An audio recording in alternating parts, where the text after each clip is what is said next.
Assalamualaikum warahmatullahi wabarakatuh. Hai Ribers, kembali lagi bersama Podcast with R&B. Podcast with R&B kembali lagi menyapa Ribers tercinta langsung dari Lab Podcast Fakultas Ilmu Sosial dan Ilmu Politik Universitas Diponegoro. Karena di setiap cerita itu pastinya ada perkenalan, jadi perkenalkan aku Mei yang bakal jadi host podcast pada hari ini. Dan tentunya aku nggak sendiri, hari ini aku ditemani oleh sosok yang sangat keren tentunya Ribers. Beliau adalah mahasiswa manajemen angkatan 2022 yang punya segudang pengalaman dan juga prestasi. Mulai dari project analis di 180 degrees consulting Undip dan sampai dipercaya menjadi ketua PKMPM yang berhasil membawa timnya melaju ke PIMNAS 37 di Universitas Erlangga dan juga meraih medali perunggu kategori poster PKMPM. Dan ini dia Kak Muhammad Imam Turmudi. Halo Kak, saya hai dulu dong kalau sama teman-teman Ribers. Halo teman-teman R&B. Ini panggilannya apa tadi? Ribers Kak, betul. Oke, halo teman-teman Ribers. Jadi ini aku perkenalan ulang lagi ya. Betul. Oke, sebelumnya perkenalkan teman-teman R&B. Nama aku Muhammad Imam Turmudi, biasa dipanggil Imam dari program studi manajemen angkatan 2022. Oke, keren sih Kak. Nah gini, kalau aku boleh tanya lebih mendalam nih Kak.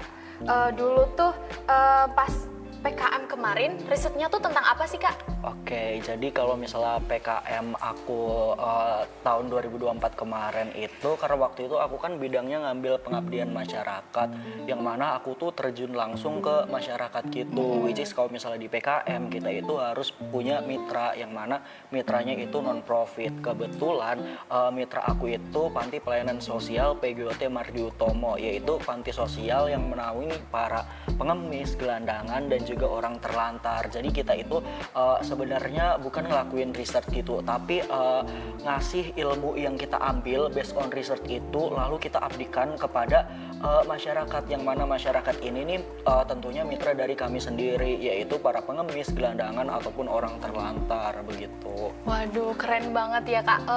Selain ide risetnya juga ada kepedulian sosialnya yang tinggi juga ya Kak. Benar, ya, karena kita di PKMPM waktu itu. Oke. Terus aku juga penasaran banget sih Kak. Awalnya gimana sih Kakak tuh bisa memulai terjun ke dunia PKMPM itu gimana? Aku sebenarnya jujur agak sedikit iseng, kebetulan Jujur, waktu ya, tahun oke. 2024, karena aku kan dulu angkatan 2022 gitu ya teman-teman. Nah, dari waktu aku awal masuk kuliah itu sebenarnya kayak bisa dikatakan nggak niat kuliah gitu, cuma kayak kuliah main gitu loh. Oke. Nah, waktu awal semester 1 itu IPK aku tuh turun gitu, kayak ya di bawah standar gitu lah. Gitu. Padahal aku dari Mene, yang mana kayak katanya anak Mene tuh stereotipnya dapat IPK itu gampang, tapi ternyata IP aku tuh kayak di bawah rata-rata gitu. Oke. Nah, dari situ nih di semester 2 mulai memperbaiki diri gitu. Abis semester 2, mulai di semester 3 aku kayak baru kayak ikut aktif kuliah gitu, mulai jadi join organisasi ataupun kepanitiaan. Nah, karena aku sadar gitu di tahun pertama aku itu kayak udah nyanyain kuliah banget gitu. Jadi kayak di tahun berikutnya tuh kayak aku harus ngejar semacam ketertinggalan diri aku di perkuliahan gitu. Nah, di tahun 2024 itu baru tuh aku mulai PKM, dan itu kayak lomba nasional pertama aku itu sebenarnya PKM, kayak di seumur hidup aku itu lomba pertama itu PKM. Jadi kayak berawal dari ngerasa tertinggal gitu dari teman-teman yang punya IP bagus, terus pengalaman organisasi yang udah bagus gitu, dan aku waktu awal kuliah itu kayak ngerasa terlalu nyanyain, banyak mainnya gitu. Jadi kayak aku berani mulai PKM itu di tahun ketiga aku kuliah gitu. Oh gitu, jadi emang motivasinya tuh karena IPK-nya di bawah standar ya Kak, jadi punya motivasi buat join PKM gitu. Iya benar, salah satunya IPK di bawah standar Oke, tadi, jadi terus aman lah. nggak punya pengalaman gitu, jadi kayak nggak ada sesuatu yang dibanggakan gitu. Jadi selama kuliah, jadi kayak karena 2 tahun tuh kayak udah terlalu menyanyiakan, jadi aku pengen buat suatu hal yang membanggakan selama aku kuliah gitu. Lewat PKM itu Iya, tadi ya salah Kak. Oke. satunya, Bu. Dan boleh diceritain sih Kak tentang ide Kakak itu awalnya dari mana gitu? Oke, sebenarnya kalau misalnya ide itu gara-gara kita brainstorming dulu, satu tim tuh kita brainstorming karena sebenarnya kita awal itu emang nargetin kita kolaborasi 2 bidang ilmu, yang mana waktu aku PKM itu kolaborasinya itu antara anak ekonomi sama anak psikologi. Jadi kayak kita itu karena kita udah tahu nih pengen fokus PKM-nya itu pengen ke pengabdian masyarakat. Jadi kayak kita nih nyarilah suatu ide. Pertama sebenarnya nyari mitra dulu, yang mana mitranya itu yang cocok sama background kita, yaitu ekonomi sama psikologi gitu. Setelah kita tahu mitranya itu, barulah kita kulik dulu nih permasalahan yang dialami mitra. Setelah kita tahu permasalahan yang dialami mitra, baru kita itu ngerancang ide PKM itu, yang mana kalau misalnya PKM PM itu ide yang dihasilkan itu harus berdasarkan dari permasalahan mitra. Nah, setelah kita diskusi bareng nih sama mitra, barulah kita tercetus ide untuk PKM, yang mana ide tersebut itu merupakan gabungan dari 2 bidang ilmu, yaitu ekonomi dan juga psikologi gitu. Oke, jadi kan itu dari ekonomi sama psikologi, otomatis 2 yang berbeda ya Kak tentunya, Iya, dari latar belakang yang berbeda itu karena timnya kan otomatis dari latar belakang yang berbeda. Itu gimana sih Kak caranya biar menyatukan satu pemikiran dan juga kedepannya tuh kita harus satu, karena kan ini kita satu tim gitu, itu gimana sih Kak caranya? Karena pada awalnya itu kita kan udah research gitu, kalau misalnya para pemenang-pemenang PIMNAS tahun lalu itu biasanya variabel-variabel yang digunakan dalam idenya itu kebanyakan kalau nggak psikologi itu based on teknologi gitu. Biasanya kalau misalnya teman-teman kalian teman-teman dari R&B nih pengen ikutan PKM atau PIMNAS itu, saran dari aku mending coba kalian nih cari tahu ide-ide pemenang PIMNAS tahun lalu gitu. Biasanya ide-ide gitu tuh dipublikasikan gitu. Jadi ada daftar pemenang PIMNAS misalnya di tahun 2022 ataupun 2023 gitu. Nah, dari situ nih kelihatan polanya PKM PM ini yang ngebawain ide-ide pemenang ini, kalau misalnya backgroundnya enggak psikologi, biasanya yang lebih teknikal gitu, kayak misalnya anak-anak teknik gitu. Nah, jadi karena pada awal itu aku kan background ekonomi, sementara biasanya kriteria pemenangnya itu kalau nggak psikologi teknikal itu berarti aku harus bisa join nih kalau nggak masuk ke psikologi ke teknik gitu. Jadi harus memperpadukan ilmu yang aku punya gitu, teman-teman dari anak ekonomi, ke bidang langganan pemenang PIMNAS gitu. Nah, setelah itu baru tuh aku nyari tim yang cocok gitu. Mulai dari pertama kali aku ngajak join anggota tim itu teman terdekat aku, tentunya kayak biar kayak bestie lebih ya Kak, karena kan bestie gitu. jadi kayak lebih gampang aja nge-reach-nya. komunikasinya Terus juga komunikasinya ya lebih tentunya. gampang. Nah, terus aku nge-reach teman dari organisasi aku dulu waktu itu, terus juga kayak ya pokoknya intinya teman-teman terdekat gitu. Jadi kita udah tahu latar belakang mereka itu kayak gimana. Jadi ketika kita ngebangun suatu tim itu kedepannya itu dapat berjalan dengan baik dan bisa menyatukan ide kita bersama. Iya, jadi biar selaras gitulah ya Kak tentunya. Oke, jadi keren banget ya guys, ternyata tuh Kak Imam tuh bisa menyatukan dari yang mereka tuh dengan latar belakang yang berbeda-beda. Jadi buat para Ribers jangan insecure kalau kalian itu mau bangun suatu tim tapi dengan latar belakang yang berbeda-beda. Dan juga bisa kita ambil motivasinya ketika kalian di awal itu IPK kalian belum aman atau bisa dikatakan di bawah standar, tapi itu bisa jadi motivasi kita ya Kak untuk bisa berkembang lebih jauh lagi tentunya. Nah Kak, setelah lolos pendanaan PKM PM 2024 nih ya, pastinya kan ada tantangan buat naik level nih. Gimana sih Kak rasanya? Deg-degan atau ada tantangan tersendiri gitu? Sebenarnya kalau misalnya deg-degan tentu banget gitu deg-degan. Karena kayak kalau misalnya dari aku sendiri ya, karena aku kan baru pertama kali ikut lomba yang skalanya nasional gitu. Jadi kayak di awal tuh kayak nggak nyangka banget gitu bisa lolos. Kayak padahal aku speechless gitu ya Kak, baru first try, terus kuliah kayak dulunya nggak benar gitu, kuliah tiba-tiba ikut PKM lolos pendanaan gitu. Jadi kayak ya speechless ada, deg-degan ada, tapi terutama bersyukur banget gitu karena Tuhan ini baik banget gitu. First try aku langsung lolos pendanaan gitu. Cuma kayak mungkin waktu itu aku posisi jadi ketua tim juga kan, mungkin jadi kayak beban tambahan juga buat aku karena mungkin harus ngelit tim gitu dalam beberapa bulan ke depan karena sebenarnya PKM itu jangka waktunya ya teman-teman, kalau misalnya kita total itu hampir 1 tahun kalau misalnya kalian sampai PIMNAS gitu. Jadi kayak runningnya itu dari penyusunan ide itu mungkin bisa sampai 10 bulanan sampai kalian selesai PIMNAS gitu. Jadi kayak mungkin agak beban sedikit gitu buat aku waktu itu ketua tim, kayak biar bisa ngelit temen-temen itu sampai 10 bulan ke depan begitu. Oke, tentunya kan kalau ngerunning 1 tahun ya Kak, itu gimana caranya ngebagi waktu kuliah sama juga ngerjain proposalnya tuh gimana sih? Oke, karena jujur aku kan backgroundnya sosum ya teman-teman, Betul. jadi tahu sendirilah sosum tuh sesantai apa gitu. Oke, Apalagi santai, chill ya Kak ya. santai banget gitu, apalagi jurusan aku gitu kan, manajemen tuh kayak kuliah nggak kuliah Oh, gitu gitu. sebenarnya. Iya, jadi kayak sebenarnya aku tuh banyak banget waktu luangnya gitu, cuma waktu dulu emang tidak termanfaatkan aja waktu luangnya.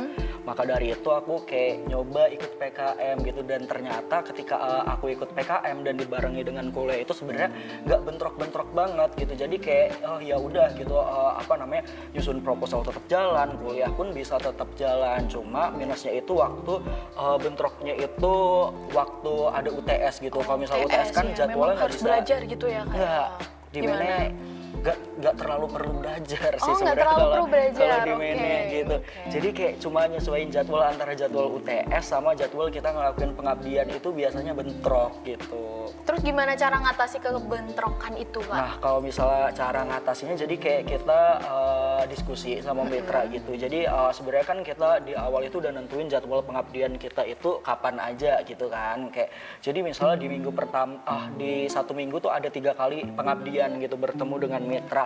Nah, ketika kita ada jadwal UTS, mungkin 3 jadwal itu kita bisa alihkan ke jadwal lain gitu. Karena kalau misal UTS kan nggak bisa kita tunda Iya, gitu nggak bisa kan. ditunda sih, Jadi karena udah kayak, terjadwal dari fakultas gitu. bener, jadi kita harus bisa diskusi sama mitra buat ngalihin jadwal yang udah direncanakan sebelumnya begitu. Jadi kayak harus banyak komunikasi aja antara tim sama mitra gitu. Oke, intinya tetap komunikasi ya Kak. Karena Iya, kalau benar. komunikasinya lancar juga kita kedepannya juga enak nih teman-teman, nggak ada miskom tentunya ya. Iya, benar banget. Nah ini aku selanjutnya mau tanya nih Kak.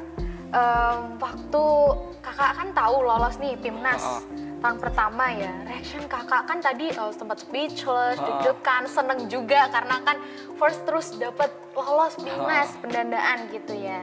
Tentunya aku bisa bayangin sih sedeg-degan apa kakak waktu itu. Terus bayangan kakak pas habis pengumuman itu aku selanjutnya apa ya gitu. Oh, Gimana? ini pengumuman pendanaan atau PIMNAS nih? Soalnya beda nih antara pendanaan sama Beda ya? PIMNAS, Oke. beda. Mungkin ke pendanaan dulu Kak. Kalau misalnya pendanaan itu setelah kita lolos pendanaan, karena kalau misalnya di Undip ya teman-teman, PKM Undip sebenarnya tuh kayak aktif banget. Jadi buat nanti kalian yang misalnya lolos PKM pendanaan itu biasanya nanti ada bootcampnya tersendiri gitu. Jadi kayak Undip tuh dukung banget. Jadi Undip punya banyak task force yang menaungi PKM gitu. Oke. Jadi kayak kita nggak bakal bingung gitu, nanti langsung diarahkan sama task force ketika kalian udah lolos pendanaan. Jadi itu benar-benar tertata banget nanti ketika kalian menjalankan program kalian ketika pendanaan begitu. Oke, ternyata Undip keren banget ya teman-teman. Habis lolos pendanaan jadi langsung diarahin ya Kak. Iya, Biar langsung kita juga diarahin. nggak bingung gitu arahnya ini kemana Iya. gitu. Oke. Dan fun fact juga ya guys, tahun ini nih dari sebelum lolos pendanaan tuh udah diarahkan duluan dari gitu ya, dari Kak. penyusunan proposal itu udah mulai ada bootcamp gitu. Nah, waktu tahun aku itu ada bootcampnya ya, seingat aku itu baru setelah lolos pendanaan begitu. Oke, keren banget sih Kak. Oke banget. Buat tepuk tangan dong Ribas untuk Kak Imam dan juga tentunya Undip ya. Keren banget. Terus nih Kak, Timas tuh kan bukan cuma riset yang keren aja nih, tapi juga gimana cara kita nge-page ide biar juri itu terkesan sama judul kita dan kesannya tuh nggak bosen gitu loh. Terus gimana sih Kak cara Kak Iman dan juga tim untuk menyusun presentasi biar kesannya tuh profesional dan juga nggak bikin juri tuh nganggapnya kok cuma gini doang gitu, gimana sih? Oh, ini tentang presentasi Iya gitu betul, ya? karena kan Oh, presentasi oke. juga perlu ya kan? Jadi sebenarnya presentasi itu nanti ketika kita ikut PKM sama Pimnas tuh ada 2 presentasi. Nanti ada presentasi ketika nanti kalian pendanaan sama nanti presentasi di Pimnas. Nah, ketika kalian pendanaan itu kalian presentasi buat nentuin apakah nanti kalian itu bakal lolos ke Pimnas atau enggak nih. Jadi presentasi itu tuh dilakuin secara online begitu. secara Jadi masih online. secara online. Nah, untuk tips and trick itu biasanya nanti dari task force itu biasanya ketika bootcamp itu kita dikasih trik nih untuk presentasi yang baik itu kayak gimana, terus slide PPT yang baik itu kayak gimana, yang disukai juri itu kayak gimana. Jadi buat nanti teman-teman yang ikut PKM itu tenang aja ya. Jadi kayak nanti bakal diarahkan banget dalam pembuatan PPT maupun dalam presentasi kalian, dan kalian juga nanti bakal dilatih juga nih tentang presentasi buat mempersiapkan ke PKP 2 namanya. Jadi kayak seleksi menuju Pimnas itu namanya PKP 2. Nah, PKP 2. waktu itu si task force itu nyaranin buat kita triknya itu ketika kalian ngelakuin presentasi itu nggak usah semuanya ikut presentasi, nggak usah ikut jadi presenter gitu. Jadi kayak cuma 1 atau 2 orang aja aja gitu gitu ya, yang Kak? presentasi. Karena sebenarnya waktu kita presentasi itu cuma 10 menit guys. Kita itu 10 menit presentasi maparin program kita yang 4 bulan. Jadi kayak singkat banget gitu kan. Jadi kayak dikasih trik itu kayak 1 atau sampai 2 orang aja yang presentasi, sisanya itu backup di Q&A begitu. Oh gitu, jadi bagi-bagi tugas juga gitu ya Kak ya. Benar. Terus menurut Kak Iman nih, kunci utama biar riset itu lebih kuat dan juga yakin nih dipilih oleh juri itu gimana Kak? Kalau misalnya untuk riset ya kalau misalnya untuk meyakinkan dewan juri biasanya itu kalau misalnya kalian nge-research ataupun ngebuat proposal PKM itu harus based on data ya teman-teman. Jadi kayak misalnya kalian pengen mengangkat suatu permasalahan. Nah, permasalahan ini kayak harus benar-benar jelas gitu tergambarkan permasalahannya. Kayak misalnya kalian ngambil permasalahan itu cari tahu dulu nih data-data permasalahan itu emang benar-benar real atau enggak gitu, bisa terukur atau enggak gitu. Karena kalau misalnya permasalahan yang kalian ambil itu benar-benar terukur, maka itu udah bisa meyakinkan dewan juri kalau misalnya permasalahan itu nyata dan harus diselesaikan begitu. Jadi kuat-kuatin di datanya aja, baik PKM PM ataupun PKM yang notabene ke research gitu. Oke, jadi kita tuh harus punya data yang sebagai acuan kita ya Kak. Iya, Ini ya, benar. intinya tuh kayak, nih saya punya datanya Pak, kalau Bapak nggak percaya, mungkin Iya, gitu ya. benar, Bisa gitu. sedikit songong dikit ya Kak. Iya, Ya, jadi betul. itu yang ngebuat dewan juri percaya kalau misalnya program kita itu benar-benar harus terjalankan biar suatu permasalahan itu terselesaikan. Oke, begitu. jadi lebih ke meyakinkan gitu, lebih pede juga kita. Karena kan kita memang sudah punya datanya ya Kak tentunya, jadi lebih pede lagi. Nah oke Kak, dampak terbesar dari pengalaman Pimnas di Kak Imam sendiri itu gimana sih Kak? Atau mungkin buka pintu baru di dunia research atau justru malah bikin kakak tuh termotivasi buat kedepannya, terus pengalamannya tuh seperti apa sih Kak?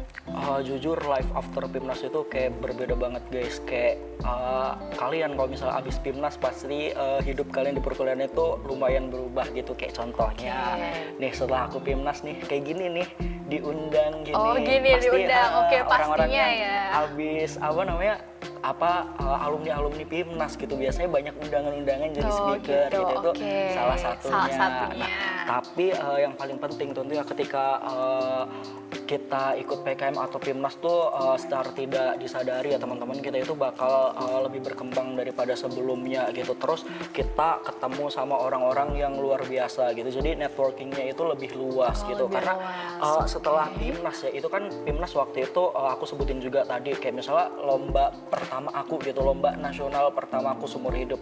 Nah setelah itu dapet nih teman-teman dari Pimnas networking, kita bisa jadi teman ambis bareng gitu. Nah setelah Pimnas aku baru mulai lomba-lomba lain gitu, kayak lomba-lomba bisnis gitu. Nah partnernya itu biasanya dari anak-anak Pimnas gitu. Jadi kayak suatu opportunity yang luar biasa gitu ketika kalian ikut PKM atau Pimnas. Jadi kayak ketemu orang-orang yang keren banget gitu. Relasinya ya Kak, Relasinya kuat banget. relasinya pasti lebih luas lagi ya, nggak Iya, cuma benar. selingkup Undip aja ya, mungkin dari anak universitas lain tentunya. Oke, karena tadi kan relasi nih Kak. Kalau selain relasi ada nggak Kak dampaknya selain itu? Ada sih sebenarnya, kalau misalnya kalian ikut PIMNAS tentunya bakal dapat banyak reward juga ya teman-teman, baik materi ataupun non materi. Nah waktu aku tahun 2024 itu sebenarnya rewardnya itu kalau misalnya dari akademik sebenarnya kurang banyak gitu. Oke. Mohon maaf ya Pak gitu. Jadi kurang banyak reward Kurang akademiknya. Cuma di tahun ini nih reward akademiknya tuh banyak banget gitu. Oh, gitu. Tahun-tahun dari tahun kemarin itu mulai ngasih reward akademik itu benar-benar jor-joran banget Undip. Nah contohnya nih, waktu aku sebenarnya dapat reward akademik itu konversi SKS ya teman-teman. Dapat konversi SKS. Jadi aku tuh waktu itu karena dekan aku baik, terima kasih ya Prof. Ya terima kasih ya Iya, Prof. Ya. jadi saya dapat konversi 8 SKS Aduh, gitu kan. lumayan Jadi kayak, dong itu Kak. lumayan banget itu, jadi kayak nilainya itu ngedongkrak banget gitu. Betul. Karena waktu awalnya aku kan semester 1 nih ya teman-teman, ini fun fact aja, spill kecil-kecilan aja nih. Spill kecil-kecilan. Aku semester 1 itu IPK aku cuma 3,15 di manajemen, yang mana manajemen itu dapat nilai gampang banget. Dan di akhir semester ini kayak udah akhir kuliah, IPK aku tuh 3,8 gitu. Dari 3,15 ke 3,8. Itu naiknya tinggi banget ya Kak. Naiknya tinggi banget, dan gerbang awal itu gara-gara aku konversi sih itu konversi gara-gara PIMNAS itu. Dari oke. konversi jadi tambah tinggi nih IPK gara-gara konversi, jadi semangat lagi nih kuliah. Jadi dari IPK 3,15 ke 3,8 gitu. Oke, bisa jadi motivasi buat Ribers nih. Bener. Yang awalnya emang IPK-nya kuliahnya nggak niat, terus ikut iseng. Awalnya iseng ya Kak ya? Iseng ikut PKM malah lolos pendanaan kan bisa aja ya Kak. Ya apalagi Karena- tahun ini ya teman-teman, aku spill ya. Kalian sebatas lolos pendanaan aja itu kalian bebas KKN pertama. Bebas Kalau KKN. misalnya kalian lolos PIMNAS, sebatas lolos PIMNAS doang nih, nggak medali, dapet juara ya? nggak dapet juara. Aku dapat 9 itu dengar-dengar, karena aku kemarin ikut di PIMNAS 38 tapi bukan peserta gitu Bukan kan. peserta. Kayak dampingi peserta kayak semacam official gitu kan. Nah ternyata mereka itu sebatas lolos PIMNAS doang itu ada change buat bebas tugas akhir. Kapan lagi kuliah kapan tanpa lagi? tugas akhir gitu. Kuliah tanpa tugas Tanpa akhir. tugas akhir. Bebas KKN. Bebas KKN. Waduh. Terus ada kemungkinan lagi. Keren banget kalian sih. bebas UKT. Tuh, bebas UKT. Bebas UKT itu dimulai tahun kemarin. Sehingga Emang tahun gila aku sih. enggak. gitu. Gila. Keren banget sih, Iya, sumpah keren banget. Itu keren banget. Kayaknya impian para Ribers nih buat yang lulus tapi bebas tugas akhir. Duh, Kapan lagi? Kapan Kuliah nggak lagi usah tuh skripsian Ribers? gitu Duh, kan. nggak usah skripsian, udah langsung lulus ya Kak ya. Bener. Tuh, jadi buat Ribers tercinta, semangat lagi dong biar ikut atau bangun PKM, tim PKM. Jadi Bener nggak usah banget. lah namanya ditunda-tunda, langsung aja terobos gitu ya Kak ya tentunya. Oke Kak, karena kan kita tadi udah tanya-tanya terus nih ya, jadi kayak berasa tegang gitu. Kita ice breaking dulu, boleh Oke, nggak? boleh. Oke, ice breakingnya gampang sih Kak, dan tentunya seputar PKM juga Oke. ice breakingnya.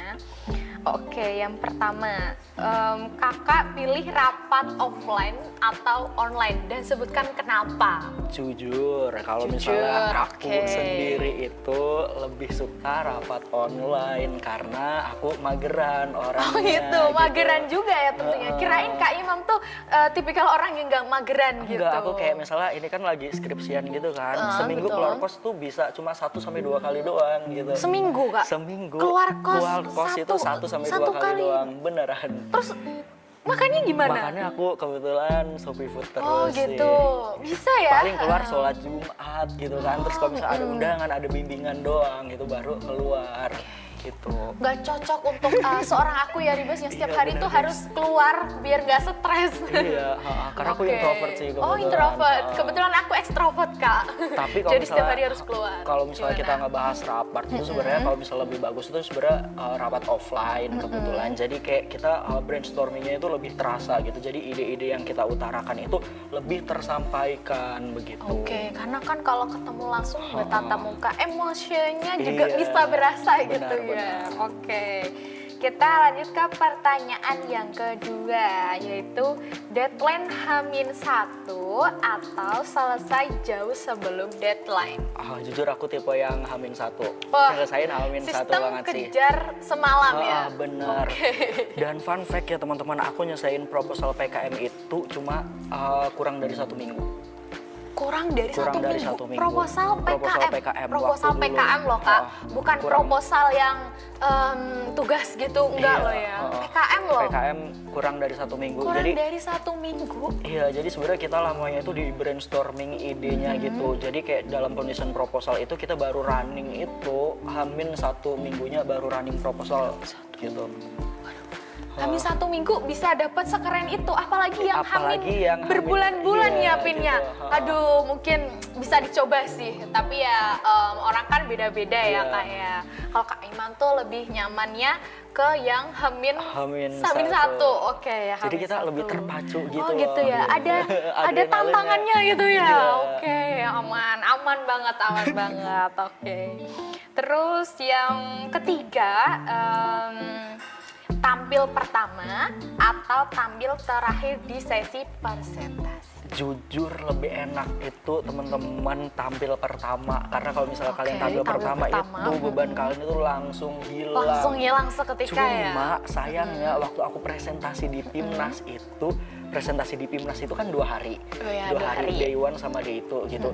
Dan aku itu dapetnya di day 2 dan yang paling terakhir gitu. Jadi kayak deg-degannya itu dari awal sampai akhir gitu. Ya. Kayak nggak selesai-selesai. Aku ikut deg-degan malah. Beneran di day itu paling terakhirnya gitu. Jadi kayak kalau misalnya aku dikasih pilihan pengen tampil pertama aja, abis itu beban hilang semua gitu. Cuma sayangnya takdir kayak harus di day itu dan di terakhir.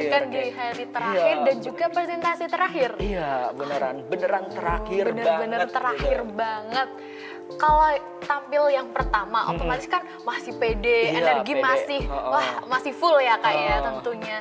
Jadi tuh kayak berasanya tuh langsung plong gitu kalau setelah. Terus kita juga nggak ngelihat presentasi dari tim-tim lain yang mungkin bikin kita juga kadang overthinking juga kan Kak tentunya. Tapi jujur sebenarnya di PIMNAS itu kita harus nonton dari awal sampai akhir gitu di satu ruangan gitu. Jadi kita bisa menyaksikan tim-tim lain itu presentasi. Tapi tentunya kalau misalnya kalian presentasi di awal kan jadi kayak deg-degannya itu berkurang karena yang berlalu ya udahlah berlalu gitu kan. Jadi kayak nggak perlu ada sesal gitu. Oh gitu ya, aman ya Kak ya. Oke. Pertanyaan selanjutnya nih. Yang mana ya kira-kira yang cocok buat kita tanyain? Ngerjain di kos atau di tempat yang rame Kak? Burjo lah misalnya gitu, karena kan mahasiswa sukanya ke burjo ya. Di kos, kalau aku di kos. Oke. Kembali ke tadi yang introvert ya Kak ya. Bener banget. Tapi kalau tim-tim Kakak gimana? Kebetulan karena tim aku tuh ada penghuni Alton gitu kan. Jadi biasanya itu kita di workspace-nya itu, di workspace di Alton itu. Jadi kayak di Burjo, kadang di Burjo juga. Cuma emang kita tuh lebih suka tempat yang sepi gitu kan. Jadi kayak biar bisa fokus juga. Biasanya kita ngerjain itu di sana gitu. Ya memang tempat sepi tuh lebih mendukung kefokusan kita juga sih Kak. Oke. Pertanyaan terakhir nih Kak ya. Pertanyaan terakhir. Ini di luar ya. Boleh. Indomie goreng atau Indomie kuah nih Kak? Aduh itu nggak bisa milih sih. Nggak bisa milih. Kenapa? Jujur dua-duanya kalau misalnya bosen gitu Indomie goreng ya mainnya ke Indomie kuah gitu. Jadi itu nggak bisa dijawab sih kalau misalnya Indomie goreng atau Indomie kuah. Oke, gitu. Aman Kak, aman. Oke. Jadi tim dua-duanya ya. Tim dua-duanya. Oke, karena kita juga udah santai-santai ya Kak, karena udah ice breaking. Terus apalagi ya mungkin masih kepo tentang Kak Imam itu seperti apa, nanti bisa tanya-tanya ke Kak Imamnya langsung atau bisa DM di Instagramnya RNB atau mungkin bisa komen-komen di bawah nanti ya Ribers tercinta. Duh nggak kerasa nih Kak, kita udah di ujung aja. Banyak banget sebenarnya pertanyaan-pertanyaan yang belum juga terjawab. Mungkin bisa ketemu di lain waktu. Terima kasih Kak Imam atas kesempatannya, atas waktunya. Semoga kita bisa ketemu lagi. Terima kasih. Sekian podcast pada hari ini. Bye-bye. Assalamualaikum, Ribers.